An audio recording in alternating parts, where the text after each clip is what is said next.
So, ito po guys, yung binili namin kanina ni Amo. Hindi ko alam, siya naman namili nito. Tapos, siya lahat namili.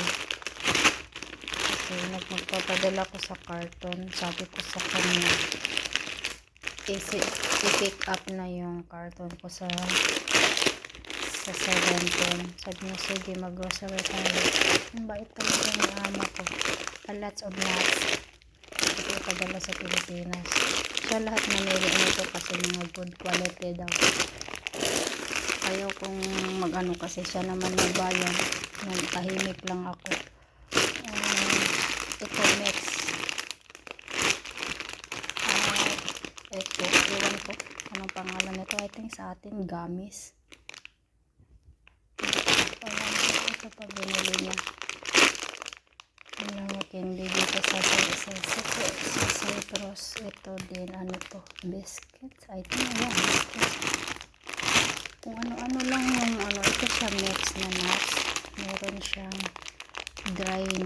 dried grapes. Tapos, almond.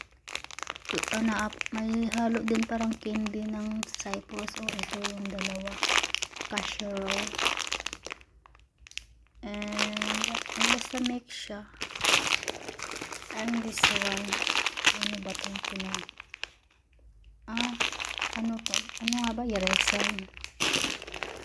Tapos sneakers.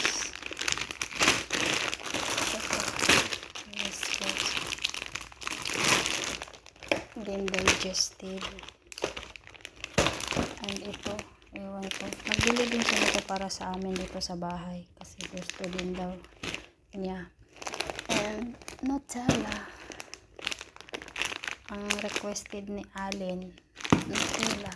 So, ito pa, nagbili din ako nito para pang pang salad kasi sabi ni Mary Claire mahal daw dun ang olives. Pero next padala ko yung malaki. Ito lang yung ko kasi full na talaga yung carton ko. Hindi na siya kaya. So, ayan. Thank you so much sa boss ko. Thank you, Sir D. Nahili ako magdampot-dampot kanina kasi siya naman ang magbayad. Ito ang daw to dito sa Cyprus eh. Pero parang meron ata to sa Pilipinas. No, parang meron sa Pilipinas. And thank you guys. Lang to, update ko lang sa inyo kung anong laman ng carton ko. Pero sa ibabaw na to. Kasi sabi ni Alin, Mama, pag naglagay ka ng mga candies at chocolate sa ibabaw ha, para pagbukas ko hindi ko nahahanapin. Ganun siya. Kasi dati sa kalagitnaan ko nilagay. So pumatong pa siya ng upuan. Ayan, thank you for watching guys.